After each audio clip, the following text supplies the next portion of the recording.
মাত্র ১,০০০ টাকায় একটা কম্বো প্যাকেজ কিনেছি ঈদ উপলক্ষে ঘরটাকে সাজানোর জন্য।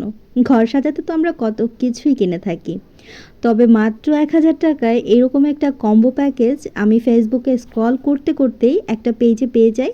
আপুর পেজের নাম হচ্ছে শর্মিস আর্ট অ্যান্ড ক্রাফট।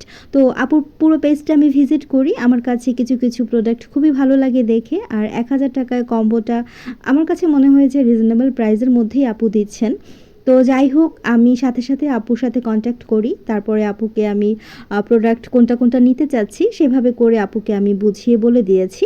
তো ৩-৪ দিন আগে আমি অর্ডারটা দিয়েছিলাম। আজকেই আমার কাছে আমার পার্সেলটা এসে পৌঁছায়। তো ভাবলাম আপনাদেরকে সাথে নিয়ে চলুন কী কী অর্ডার করেছি, কম্বো প্যাকেজের মধ্যে কী কী থাকছে সেগুলো একটু শেয়ার করি। আর প্রথমে আমি দেখতেই পাচ্ছেন এখানে আর্টিফিশিয়াল ছোট্ট কিউট একটা মিনি ফ্লাওয়ার ভাস বা আর্টিফিশিয়াল যে লিফগুলো থাকে সেটার একটা ফ্লাওয়ার ভাস ছিল। সাথে আরও একটা মিনি ফ্লাওয়ার ভাস আছে, এটা ছিল একটা সূর্যমুখীর। তো এটা কিন্তু ভীষণ কিউট। ক্যামেরায় যদিও বা অতটা সুন্দর বোঝা যাচ্ছে না, বাস্তবে কিন্তু অনেক বেশি সুন্দর লাগছিল। আর এখানে হচ্ছে সি গ্রাসের একটা ঝুড়ি বা বাস্কেট দেখতে পাচ্ছেন আপনারা। চারপাশ থেকে এটা যদি মাপা যায় তাহলে ৫ ইঞ্চি করে লম্বা চওড়া হবে। তো দেখতেই পাচ্ছেন এটা কিভাবে ডেকোরেশন করতে হবে সেটা আমি আপনাদের সাথে শেয়ার তো অবশ্যই করব। আর এখানে দেখতে পাচ্ছেন একটা অর্কিড ফ্লাওয়ার আছে, একদম পার্পেল কালার একটু হালকা হোয়াইট কালারের কম্বিনেশনে ছিল, খুবই ভালো লাগছিল। আর এই যে অর্কিডটাকে জাস্ট আমি ঝুড়ির মধ্যে এভাবে গেঁথে তারপর হচ্ছে দেয়ালে সেটিং করব।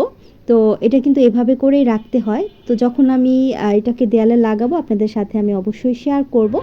তো যা যা আমি পেয়েছি ১,০০০ টাকার কম্বোর মধ্যে সেগুলো শেয়ার করছি। অলরেডি হচ্ছে ৪টা জিনিস কিন্তু বেরিয়ে গেছে। এখন চলুন আরও কী কী আছে সেটাও একটু দেখাচ্ছি।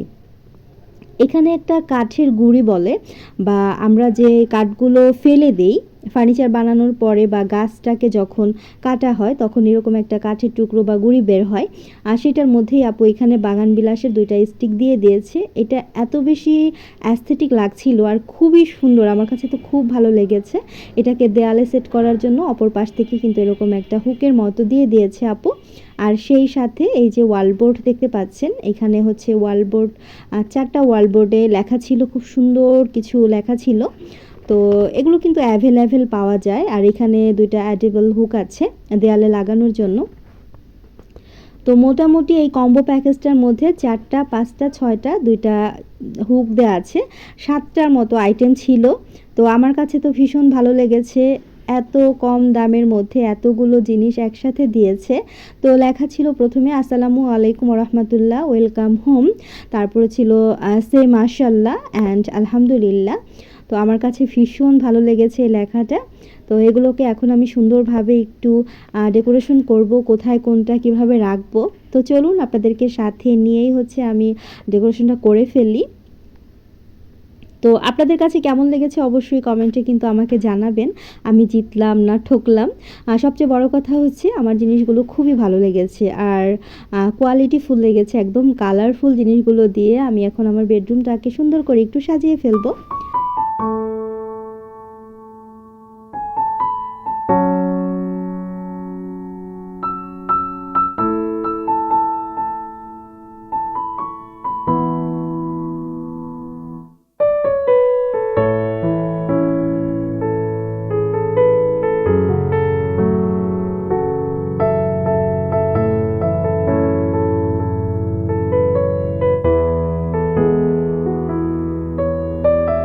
আমার বেডের একেবারে উপরের সাইড থেকে এই অংশগুলো একেবারেই ফাঁকা পড়েছিল। তো আমার কাছে মনে হয়েছে যে আমি একটু ডেকোরেশন করব এই জায়গাটা। যদিও খুব সুন্দর করে আমি ডেকোরেশন করতে পারি না, তারপরেও চেষ্টা করেছি। এই যে যে অ্যাডেবল হুকগুলো দেখতে পাচ্ছেন বা ওয়াল স্টিকারগুলো দেখতে পাচ্ছেন, এগুলো কিন্তু যে কোনো দেয়ালের সাথেই খুব সুন্দরভাবেই সেট হয়ে যায়। আমি জাস্ট নিচের অংশটা উঠিয়ে তারপর ভালোভাবে দেয়ালের সাথে আটকে দিয়েছি। আর চেষ্টা করবেন এটা আটকে দেওয়ার পর মিনিমাম 1 ঘন্টার মতো রেখে দিতে, তাহলে কিন্তু খুব সুন্দরভাবে সেট হয়ে যাবে। সাথে সাথেই কোনো কিছু ঝুলিয়ে দেবেন না, তাহলে উঠে যাওয়ার চান্স থাকে। এগুলো টাইলসের সাথে খুবই ভালো যায়, তারপর দেয়ালের সাথেও কিন্তু খুব সুন্দরভাবেই লাগিয়ে দেওয়া যায়। দেয়ালটাকে ছিদ্র করার কোনো প্রয়োজন হয় না। তো আমি দুইটাই দুই পাশে লাগিয়ে দিয়েছি।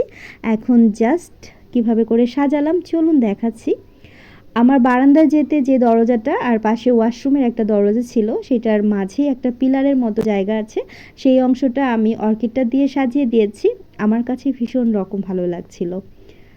পিলারের এই অংশটা আগে থেকে ছিদ্র করা ছিল, এখানটাতে হচ্ছে আমি একটা পিন দিয়ে দিয়েছিলাম মশারি টানানোর জন্য, আমার এটা খুবই দরকার হয়। আর এখন এই যে ছোট ছোট কিউট দুইটা ফ্লাওয়ার ভাস দেখতে পাচ্ছেন, এগুলো আমি আমার ড্রেসিং টেবিলের উপরে রেখে দিচ্ছি। এগুলো যখন কোনো ভিডিও শ্যুট করা হবে, যেমন আনবক্সিং ভিডিও বলেন বা কুকিং চ্যানেলের জন্য কোনো ভিডিও শ্যুট করলে আমি এই ছোট্ট ছোট কিউট ফ্লাওয়ার ভাসগুলো ব্যবহার করব, তখন তখন কিন্তু দেখতে অনেক বেশি ভালো লাগবে।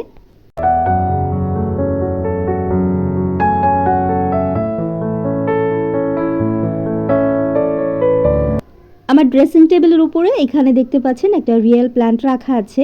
এটা ছোট চাচার বাসায় যখন গিয়েছিলাম, চাচার ছাদ বাগান থেকে আমি এটা নিয়ে এসেছি। এটা মূলত ইনডোরের জন্য, ইনডোর প্ল্যান্ট। চাচারা তাদের বিড়ালের জন্য আর কি রাখতে পারে না, বিড়ালগুলো সব এটার পাতাগুলো খেয়ে ফেলে। তো যাই হোক, আমি সেখান থেকে একটা নিয়ে এসেছি, এখনও টবের মাটিতে সেট করতে পারিনি ব্যস্ততার কারণে। যাই হোক, সময় করে এক সময় লাগিয়ে ফেলবো। আর এই তো, কেমন লেগেছে অবশ্যই কমেন্টে জানাবেন। এই টাইপের জিনিসগুলো দিয়ে যদি আপনারা আপনাদের ঘরটাকে সাজাতে চান অবশ্যই কমেন্টে জানাবেন। আমি লিঙ্কটা দিয়ে দেবো ডেসক্রিপশন বক্সে, আপুর পেজের লিঙ্কটা। আপনারা চাইলে আপুর পেজটা ভিজিট করতে পারেন। অনেক সুন্দর সুন্দর কিছু ডেকোর আইটেম আপুর পেজে কিন্তু দেয়া আছে। তো আপনারাও চাইলে কিন্তু ঈদ বা যে কোনো অকেশনে আপনাদের রুমটাকে সুন্দরভাবে সাজিয়ে তুলতে জিনিসগুলো আপুর কাছ থেকে অর্ডার করতে পারেন। তো আজকের ভিডিওটি আমি এখান থেকে শেষ করে দেব। ভিডিওটি কেমন লেগেছে অবশ্যই কমেন্টের মাধ্যমে জানাবেন। ভালো লাগলে লাইক কমেন্ট শেয়ার করবেন। আজকের মতো বিদায় নিচ্ছি। আল্লাহ হাফিজ। আসসালামু আলাইকুম।